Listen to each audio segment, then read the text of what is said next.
Good morning, students. Today we are going to do chapter 13, Delhi Sultanate. It is about our history.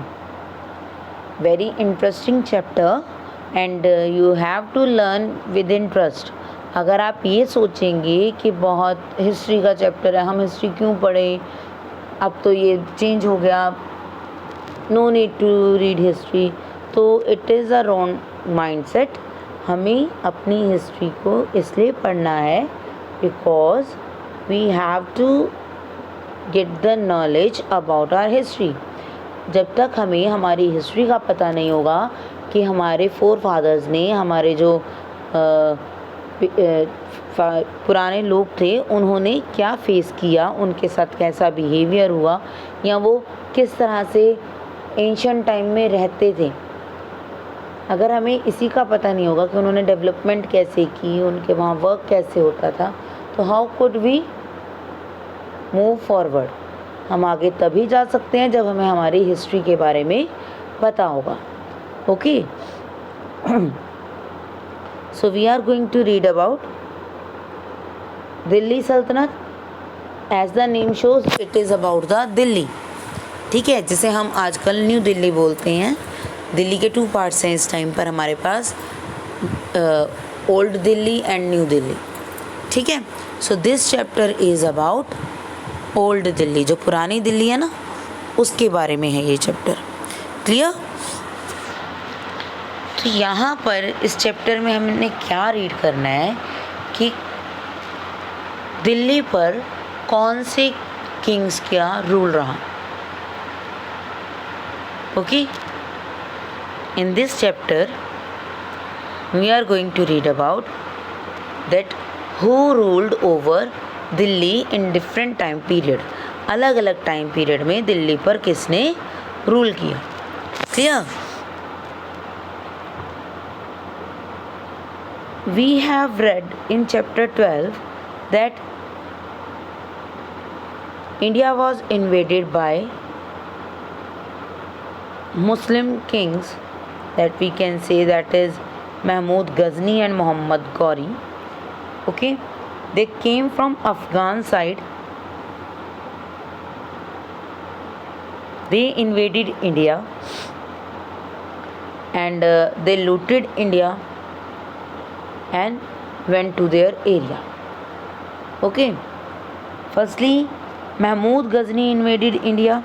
He invaded 17 times in 27 years. उसने total 17 times India पर attack किया 27 years में. Clear? And they all just attracted by the wealth of India and disunity of Indian rulers. जो महमूद गजनी था, मोहम्मद गौरी था, they knew that in India there is no unity between the kings. Kings के बीच में कोई भी unity नहीं है. वो आपस में वॉर्स में इन्वॉल्व रहते हैं और उनका फ़ायदा उठाया जो अफ़गान से किंग्स आए थे उन्होंने. Okay, Mohammad Ghori, he was a ruler of Afghanistan. Clear? And he came to India to expand his empire. Mohammad Ghori India में आया अपना एरिया एक्सपैंड करने के लिए कि मैं पूरे इंडिया पर कंट्रोल कर लूँ. Okay, firstly he was defeated by Prithviraj Chauhan. वो पृथ्वीराज चौहान ने उनको डिफीट किया और उसके बाद वो वापस भाग गया. He ran away from India. Okay, then he came back to India with full preparation and he was helped by Jaichand. वो पूरी तैयारी के साथ इंडिया आया और इंडिया में क्योंकि वो अकेला तो पृथ्वीराज चौहान को हरा नहीं सकता था, तो उसने पृथ्वीराज चौहान के एक राइवलरी मीन्स एक एनिमी, एक दुश्मन के साथ एक ट्रीटी साइन की और उसकी हेल्प से ही पृथ्वीराज चौहान को डिफीट किया. क्लियर? और इसके बाद से ही बेटा after this here the new era start, एक नया टाइम स्टार्ट हो गया इंडिया में मुस्लिम्स के रूल का। ओके, उससे पहले तक अगर यहाँ पर मुस्लिम पर्सन्स आए तो वो सिर्फ किस लिए आए, they came for trade only. Okay, but we were ruled by the Muslim kings just after the Muhammad Ghori. Clear? So let's start our chapter Delhi Sultanate.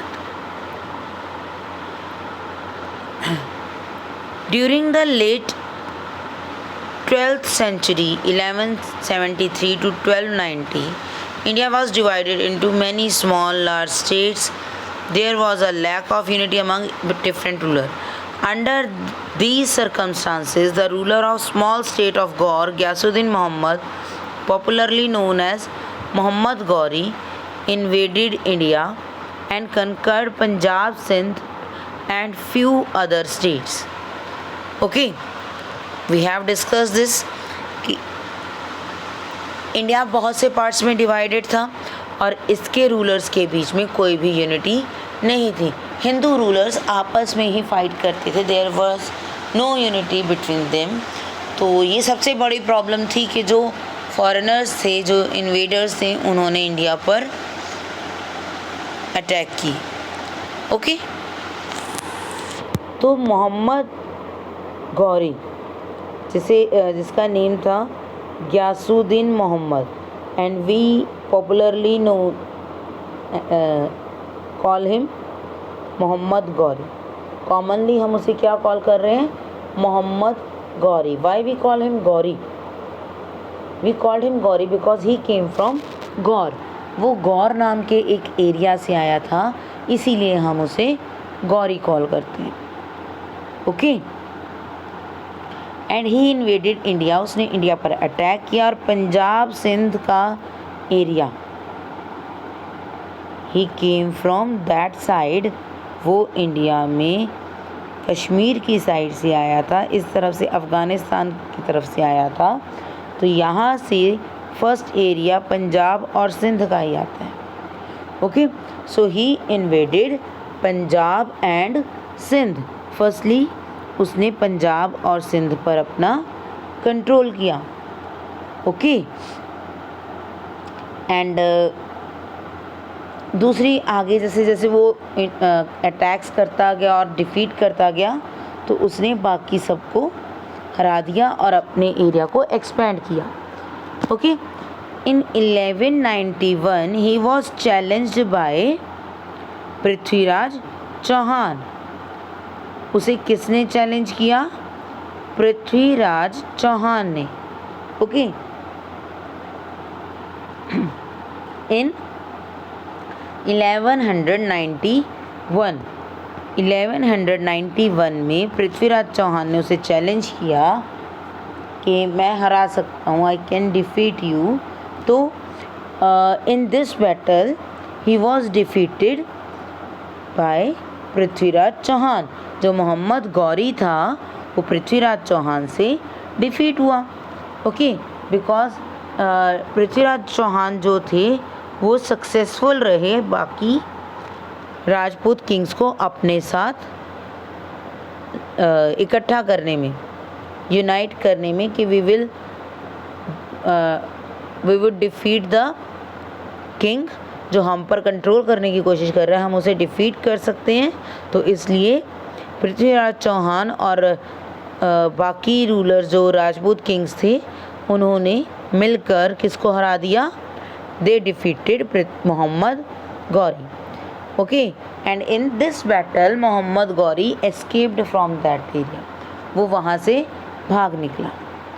Okay, then he came back with great preparation, वो बहुत ज़्यादा preparation के साथ वापस आया और उसने with the help of Jaichand, किसकी हेल्प से,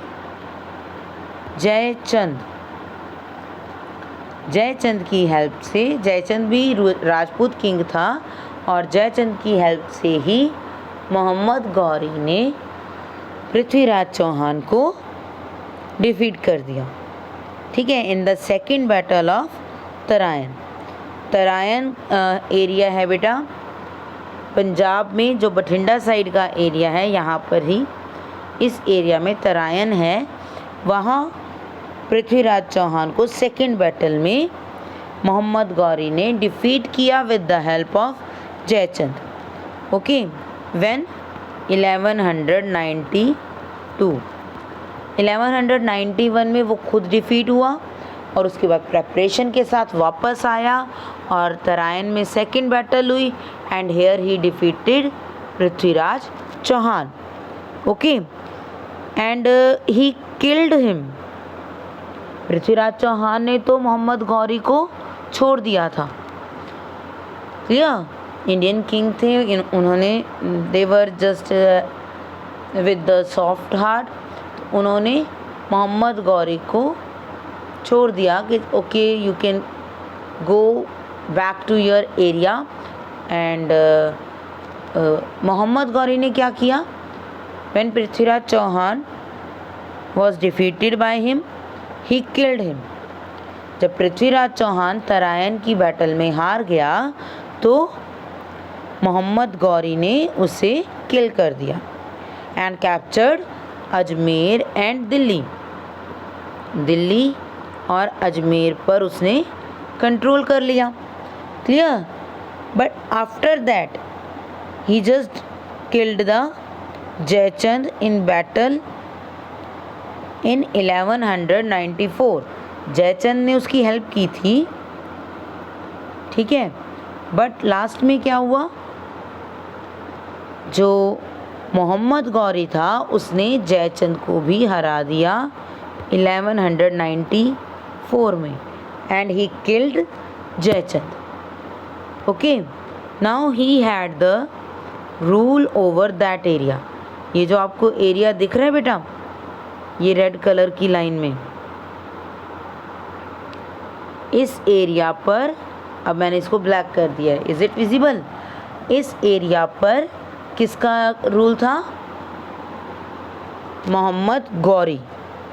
उसने इस पूरे एरिया को अपने कंट्रोल में कर लिया। Okay, after that he return to Ghor. वो वापस अपनी कंट्री जहाँ से वो आया था, what is the name of that country? That is Ghor. वो गौर वापस चला गया and here he appointed Qutbuddin Aibak. To whom he appointed? Qutbuddin Aibak. ठीक है, कुतुबुद्दीन ऐबक कौन था? Qutbuddin Aibak was the slave। Slave क्या होता है? अब स्लेव मीन्स जो गुलाम है, जो सर्वेंट है, that is slave. The slave was purchased by the king. King या जो रिच पर्सन्स थे वो एक पर्सन को खरीद लेते थे। Okay, and that person had to serve them for whole his life. वो अपनी पूरी लाइफ जिस पर्सन ने उस पर्सन को ख़रीदा है उसकी सेवा करता था, उसका गुलाम, उसका स्लेव बन के रहता था। Okay, now Qutubuddin Aibak, he was the slave of Mohammad Gauri.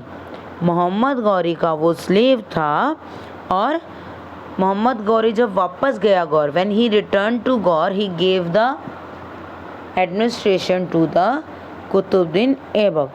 उसने कुतुबुद्दीन ऐबक को अपॉइंट कर दिया यहाँ का डिप्टी कि मेरे जाने के बाद ये सारा area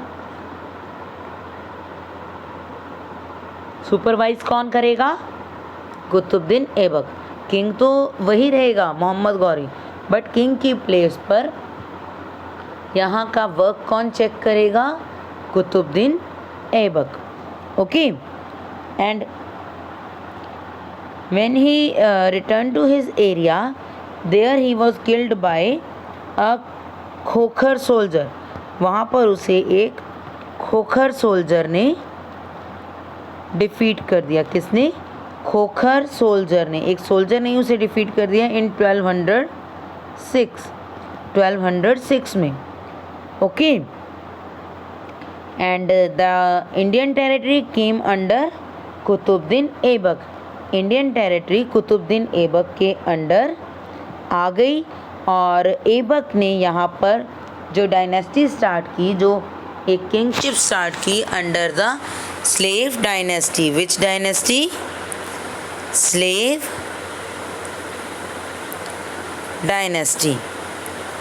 Why it is called slave dynasty? Because he himself was the slave. क्योंकि वो खुद क्या था बेटे? वो स्लेव था, वो खुद एक सर्वेंट था. तो जब वो किंग बना तो लोगों ने यही कहना स्टार्ट कर दिया कि it is the dynasty of a slave, कि एक जो नौकर था, एक जो सर्वेंट था, वो किंग बन गया. So at that time the slave dynasty was started. Okay, it was established by Qutbuddin Aibak. Okay, I hope you have understand the whole कि यहाँ पर फॉरेनर्स का या दूसरी कंट्री से आए हुए किंग्स का रूल कैसे एस्टैब्लिश हुआ. ओके बेटा.